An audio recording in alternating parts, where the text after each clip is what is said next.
Good morning, শুভ সকাল বন্ধুরা। দেখো আমি সকাল সকাল কাজটা সেরে তারপরে তোমার দাদাভাইকে খেয়ে দিয়ে যাবে বলে, কালকে তো সন্ধ্যাবেলা রুটি ভাজা হয়েছিল, সেগুলো সরে গেছে। আর ও একটু অসুস্থ, তার জন্য সুগার আছে, তার জন্য রুটি ভাজা আর বেগুন ভাজা করে দিতে খেয়ে দিয়ে দোকানে চলে গেল। এই যে দেখো আমি সবে এই যে নুন ধার থেকে বেরিয়েছি, সবে রান্না করে এখন দেখো যে একধারে হয়েছে। আর এই যে তোমার কি কি মাছ নিয়ে এসে তোমাদের দাদা ভাই দেখাচ্ছি দেখো। আর এই কই মাছগুলো তো আমার মেয়ে ধরেছিল পুকুরে বড়শি এড়ে, খাওয়া হয়েছে আগে। আর এই যে আছে, আর এই যে তোমাদের দাদা ভাই যে নিয়ে এসছে দেখাচ্ছি খুলে, এই যে লহরা মাছ, কই মাছের রসবড়া করবো আর লহরা মাছের তরকারি করবো।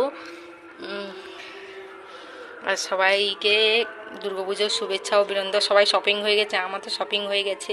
সবাই ভালো থাকবে, সুস্থ থাকবে। আর দেখো মেঘলা আকাশ, পরিবেশটা দেখো, বাড়ির পাশে পরিবেশ। আর সবাই ভালোভাবে পুজোতে কাটাও, ভালো থাকো, সুস্থ থাকো, এই বলে আজকের মতো রাখলাম। সবাই টাটা। আর আমার রান্নাঘরটা দেখছো, এইটা হচ্ছে আমার রান্নাঘর। এই যে রান্নাঘরে সকালবেলা ছঁচ টয় দেওয়ার পরে আবার রান্না হয়েছিল, রুটি ভাজছিলাম। এই হচ্ছে আমার রান্নাঘর। কেমন লাগছে সবাই কমেন্টে